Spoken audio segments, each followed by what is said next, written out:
Hi everybody, this is Ellie. Thanks so much for joining me today for a flip through of the month of April in my A5 size bullet journal. Please ignore any sort of sunlight you see streaming in.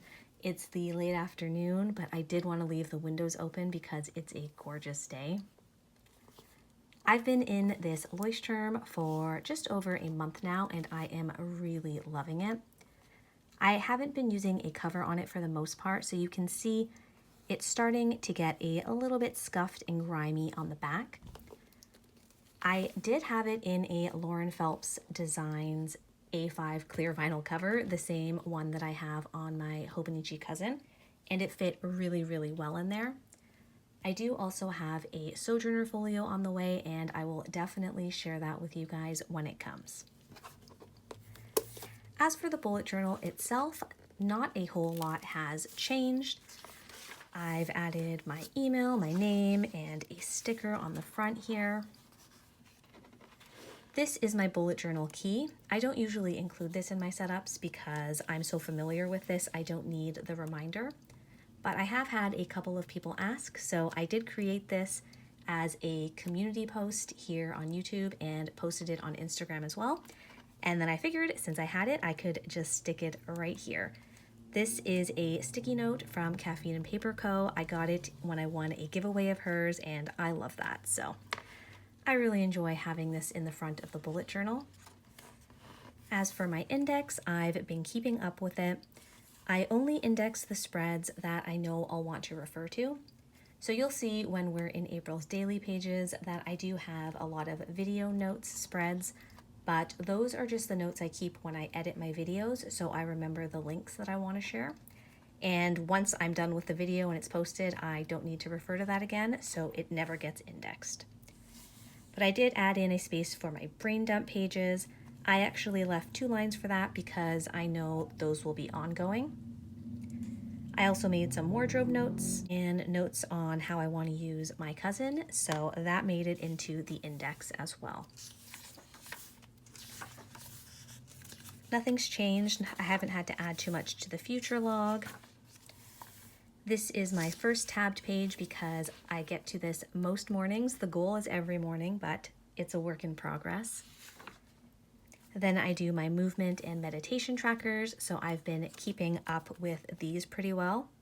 I've been keeping up with tracking pretty well. You can see meditation has not been happening very often, but you know, that's a goal for May. I've been able to put in some moments that have happened, so I just write the date and jot some notes down. We actually had a fox family in our neighborhood this spring, and we were lucky enough to get to see Mama Fox and all 8 of her pups, or kits. I'm not sure what they're called. I've looked it up, but I've seen that both are acceptable. And I really love having this spread. Nothing on my intentional wish list yet.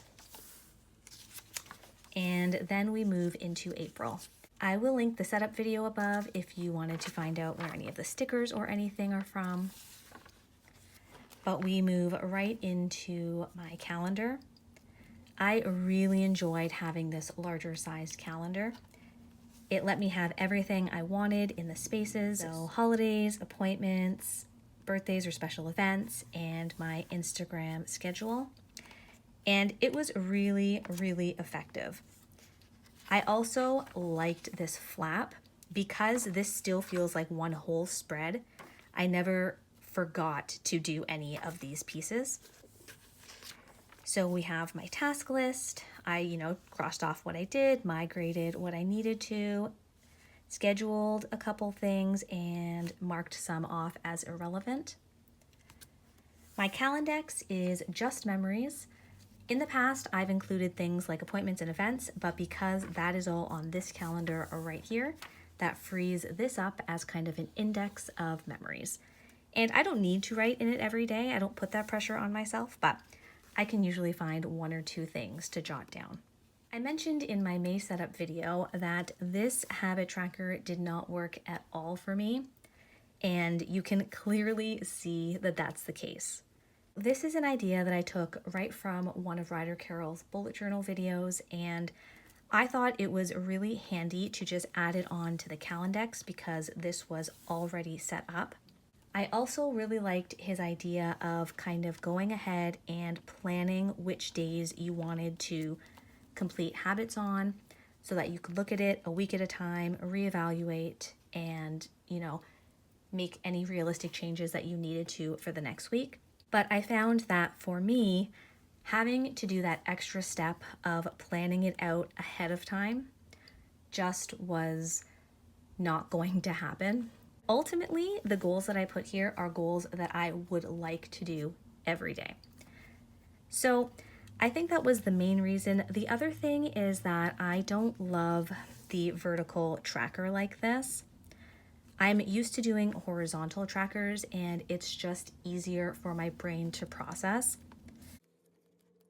These here are vertical, but it's all for the same thing. Like every day here is all for movement. So this to me is very, very easy and clean. The other thing about the yearly movement and meditation trackers is that I put a dot on every day I didn't complete something. So I always knew the next empty space was the current day.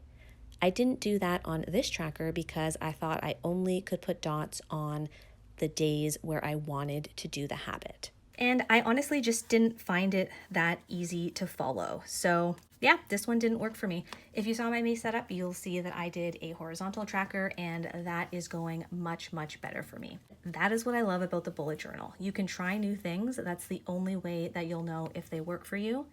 And if they don't, there is no problem with changing things up. Then we move right into my dailies. So this isn't going to be a very exciting flip because it's pretty much pen and highlighter only. But I started off according to the bullet journal style, so exactly how Ryder Carroll has it in his book. And this worked out just fine. You can see the dates, my notes, the hearts for memories, if I watched a movie, some quotes. And this is my Blue Jays baseball tracker. So this has been a lot of fun. I do the stripes when they win, the dot when they lose. And I have to catch up a little bit here. They actually won these 2 games, I'm happy to say.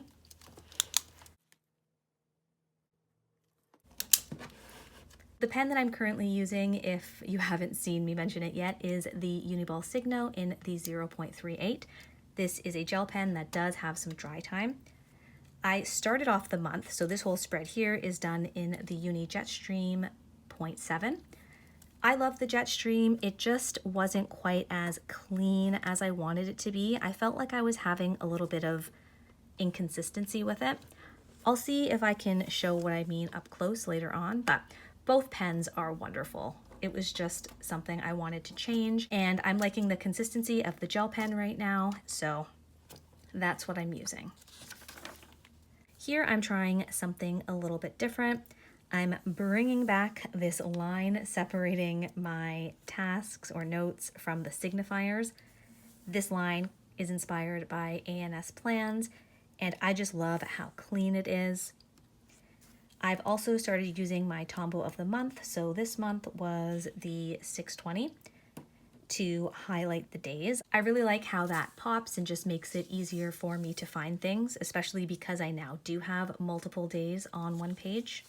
So I tried it with the day of the week first and then the number, the date, but I prefer it this way. So that's what you'll see going forward. A brain dump page. Here I'm pushing my margin a little bit, trying a couple of new styles. Oh, so here I went back to having the day of the week first. Some video notes. My margin has gotten even larger here. I had a vague idea of being able to write notes or appointments in this section, but it never worked out the way that I wanted it to. So I do end up going back to a smaller margin. Notes again, here I am writing the date first with the Tombow, the brush side, and then just hand lettering over it. Okay, let me try and zoom in here. So I don't know how well you can see, but this is just kind of the way that the pen isn't laying down a totally consistent line. I don't know. Honestly, guys, it's a totally minuscule thing, but it is something that I noticed, so I wanted to try something different. I was taking notes on my coloring, which, I mean, I know you can get your colors done professionally, but that is definitely not in the budget for me right now. So I did some online quizzes, and I think that I am a deep dark winter, so I just had fun kind of writing some of the color combinations down, printing this off from some website, and also jotting some notes on some holes in my spring-summer closet. We've gone back to my dailies here. So one of the things that I actually did try in April that I have never tried before is not migrating my tasks from day to day. When I was in my pocket size, I always did that because it was on a new page. But here, because I could potentially see up to 6 days on one page, I thought it could be a really good idea to just leave the open tasks and just go back and cross them off as I finished them. And once a page had no open tasks, I would just do a check mark here. So I have thoughts about that. I like it, and also I don't like it. It's nice not to have to rewrite everything. So that is really, really handy. And I don't have a problem flipping back and going through my open tasks. Where I did find that it was a little bit of an issue for me is when I went to do my memory keeping in my Hobonichi Cousin. Because I don't do that daily, I will sometimes do 2, 3, 4 days, even a whole week at a time. When I went back to see what I did on each day, it didn't always have the task that I did on that day. So for example, on Thursday, if I completed an open task from Saturday, it wouldn't be reflected on Thursday's date. So I'm still trying to decide on how I want to find that balance. May is going to be me playing around with that. I was trying kind of a circle. I didn't love it. I've seen it in other people's, but for me, it was not working. Here is where I started trying out different pens to use in here. So this was the Pilot Multiball in the fine tip. This is a great pen, so consistent, so dark, dried really quickly and didn't smear when I used my Tombow over it. But it was just a little too thick for me in this notebook. Here I tried what was this one? The Pentel EnerGel Permanent. This one was the 0.5. It also was a little bit thick, but it skipped a ton for me. So that one was a no-go for sure. I did a home haircut. I tried to follow a curly hair YouTube video. It turned out okay. My brother had to clean it up, but it didn't give me the layers I was hoping for, which makes sense because I didn't have layers to start with. Anyways, curly hair is super forgiving when you're wearing it curly, so that's a plus, and you know, one day I will go to a hair salon again. This was the Uniball Signo in the 0.5. I also really like that, but obviously it takes even longer to dry and does smear. And then the Uniball 0.38, which is what I'm using. Just playing around with dates. We do our own little baseball draft so that we can each have a player on the Jays, so we did that on this day. This is trying a new format with 2 columns. I am really liking this, and I've moved this into May with me, so I'm looking forward to seeing how this evolves. And my last spread this month was my notes for the Hobonichi Cousin.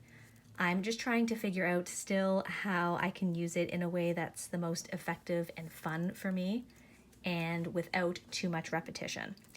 So I can add to this. Down here, I'm going to put some Hobonichi Cousin inspiration accounts because there are so many out there. I can just refer to this if I need any sort of ideas. Then we move into May. So I will link May's setup as well if you haven't seen it, but this is one of my favorites so far. This is another post-it. It's just a note I wrote and put in here. And at the back, I have been testing out my different pens. So here we have all of those gel pens I was trying out. You can see the skippiness of the Pentel EnerGel there. This is what I use if my Tombow smears the pen and picks up some ink.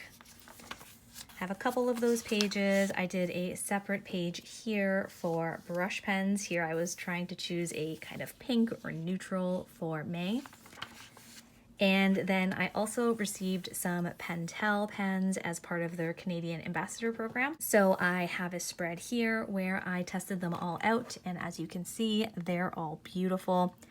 I like their brush pens as well, and their EnerGel 0.7s are some of my favorite for my morning pages. They're just so smooth.